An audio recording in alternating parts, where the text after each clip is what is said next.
పెళ్ళైనా పండగైనా వేడుక ఏదైనా పట్టుచీరల ప్రత్యేక వేదిక వారాహి సిల్క్స్.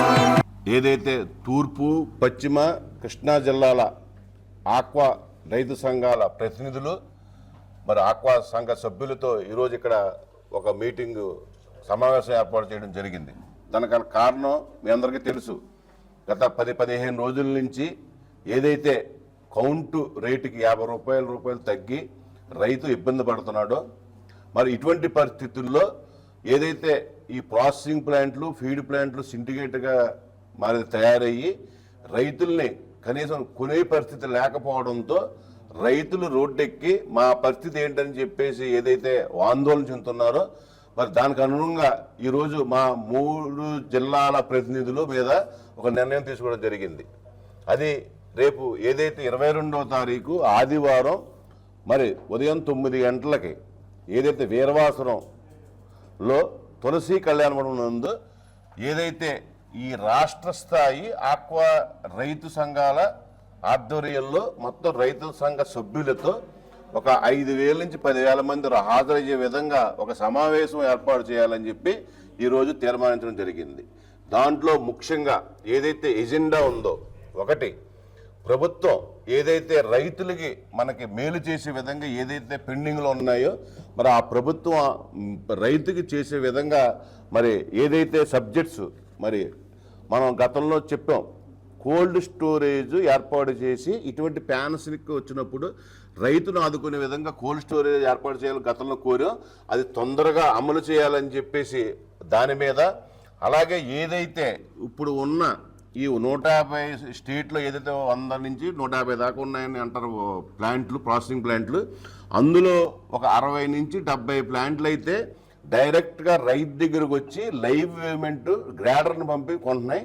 మిగతా కంపెనీలు ఏదైతే రీవేవ్మెంట్ ఏదైతే ఇలాగా ఒక ట్రేడర్స్ ద్వారా మయంగా ఉన్న ఏజెంట్ల ద్వారా రీవేవ్మెంట్ కొని 10 రూపాయలు తక్కువ స్థాయి రేటు కొని ఆ ఏదైతే డిఫరెన్స్ 20 రూపాయలు 30 రూపాయల లాభం అన్నీ చేసుకుంటూ ఉంటుందో అది రైతును మోసం చేసే విధంగా మరి దళారులు చేస్తున్నారు. కాబట్టి ఆ రీవేవ్మెంట్ని మరి ఆపే విధంగా ప్రభుత్వం జీవో తీసుకురావాలని చెప్పి దాని మీద ఒక నిర్ణయం చేయడం గురించి, అలాగే కరెంటు సబ్సిడీ మరి గతంలో మనం 60-70% ఇప్పటికే రైతులకు అందుతుంది. ఇంకా 30% ఏదైతే ఉందో అది పూర్తిగా మన అప్సరా సర్టిఫికెట్లు అయిన తర్వాత చేస్తామని చెప్పేసి ఏదైతే ప్రభుత్వం చెప్పిందో అది పూర్తిగా తరుతగిన ఆ రూపాయన్నర సబ్సిడీ ప్రతి ఆక్వా రైతుకి వచ్చే విధంగా అది వెంటనే అమలు చేయాలని చెప్పేసి మరి దానికో కారణంగా అదొక సబ్జెక్టు కింద, అలాగే ఏదైతే కేంద్ర ప్రభుత్వం మొన్న బడ్జెట్లో 2,500 కోట్ల రూపాయలు ఆక్వా కేటాయించమని చెప్పి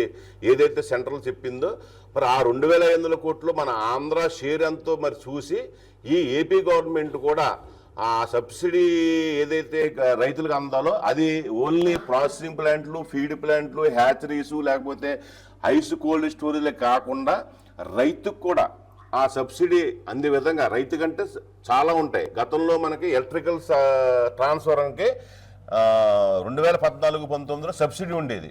ఆ తర్వాత 19-24 గవర్నమెంట్లో ఆ సబ్సిడీ ఎత్తేసారు. కానీ మళ్ళీ ఈ ప్రభుత్వం కూడా ఇప్పుడు కూడా అదే కంటిన్యూ చేస్తుంది.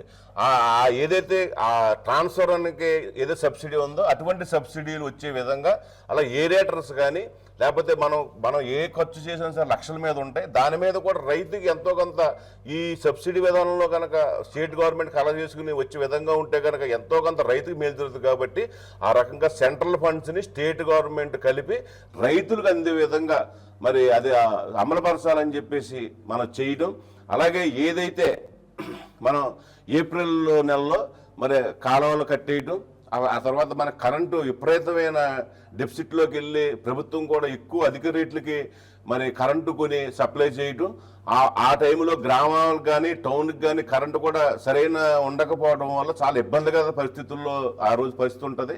అలాగే మేము కూడా మరి ఏదైతే కల్చర్ ఉందో ఏదైనా చెరువులు ఆరబెట్టుకోవడానికి మాకు అనువైన టైము ఏప్రిల్ నుంచి మే నెలే. ఎవరైనా సరే శుభ్రంగా చెరువులు మరి ఏదైనా సెల్ట్ని క్లీన్ చేసుకుని మళ్ళీ ఫ్రెష్గా చెరువులు బాగు చేసుకుని చేయడానికి ఉంటుంది. ఆ రకంగా ఏదైతే దాన్ని ఆ ఏప్రిల్ మే నెల మరి ప్రభుత్వం ఆ చెరువులు అందరూ కూడా ఖాళీ చేసి ఏప్రిల్ మే ఎవరూ పెళ్ళేయకుండా మరి చెరువులు బాగు చేసిన విధంగా గ్యాప్ ఇచ్చే విధంగా ప్రభుత్వం కనుక జీవో తీసుకొస్తే దానివల్ల హ్యాచరీస్ కూడా డ్రై అయ్యి మరి వాళ్ళు కూడా రిపేర్లు చేసుకుని మళ్ళీ కొత్త సీడ్ మళ్ళీ మంచి సీడ్ రావడానికి అవకాశం ఉంటుంది.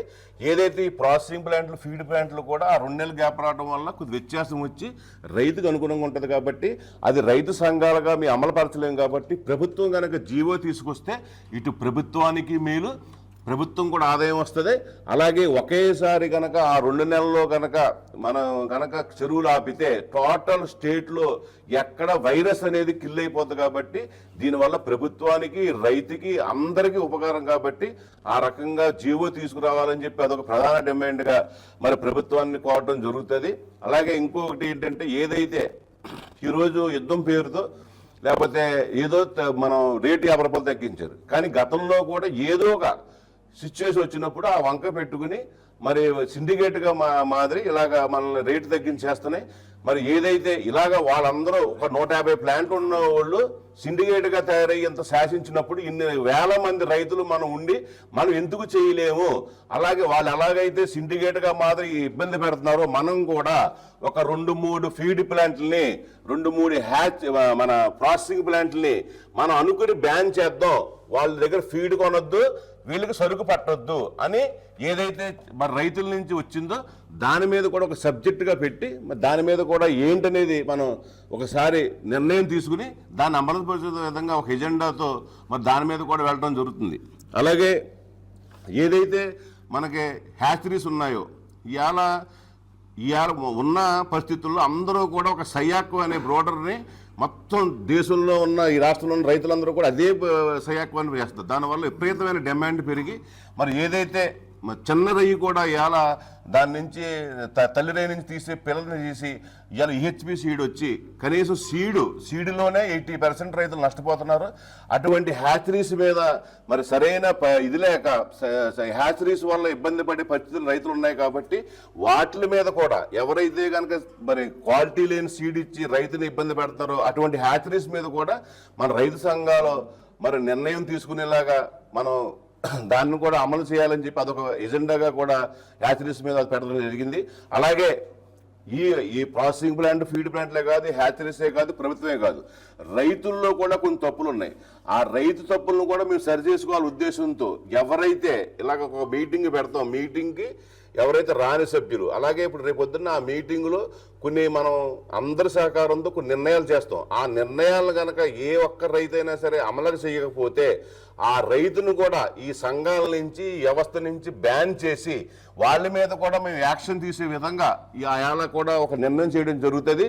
అంటే ఈ రకంగా మనం చేసే ఇప్పుడు ఇవాళ ఈ స్టేట్లో ఉన్న ఆక్వా రైతులందరూ కలిసి ఏదైతే ఈ నిర్ణయాలు చేస్తున్నామో ఇవన్నీ కూడా రైతుకు మేలు చేసే విధంగా, అలాగే ప్రభుత్వానికి కూడా ₹1 భారం లేకుండా మేము ₹1 కూడా ఫ్రీగా ప్రభుత్వం నుంచి ఏ ఒక్క రైతు కోరుకోవటం లేదు. ఈ ఉన్న సిచ్యుయేషన్స్ కనుక అలా అమలు పరిస్తే ఇటు ప్రభుత్వానికి మంచి పేరు వస్తుంది, రైతు బాగుపడతాడు. భవిష్యత్తులో ఏదైతే ఈ యొక్క సిండికేట్ మాదిరిని కనుక ప్రభుత్వం కట్టడి చేయకపోతే రైతు ఎప్పుడైతే రోడ్డున పడ్డాడో గ్యారంటీగా అందరూ ఆందోళన చెంది రోడ్డున పడే పరిస్థితి వస్తుంది. కాబట్టి దీన్ని తగు చర్యలు తీసుకుని రైతును రోడ్డు ఎక్కకుండా రైతు ఒక కళ్ళలో ఆనందం చూసే విధంగా ప్రభుత్వం కృషి చేయాలని చెప్పి వారందరూ విన్నవించుకోవడం కోసం రేపు 22వ తారీఖు ఆదివారం తులసి కళ్యాణ మండపంలో వీరవాసుల్లో మీటింగ్ జరుగుతుంది. ప్రతి రాష్ట్రంలో ఉన్న ప్రతి ఆక్వా రైతు కూడా ఆ మీటింగ్ హాజరు కావాలని అందరినీ మరి దానికి ఆహ్వానిస్తూ మరి ప్రతి ఒక్క రైతు కూడా ఈ యొక్క రైతు సభని విజయవంతం చేయాలని చెప్పి కోరుకుంటూ సెలవు తీసుకుంటున్నాను. Thank you.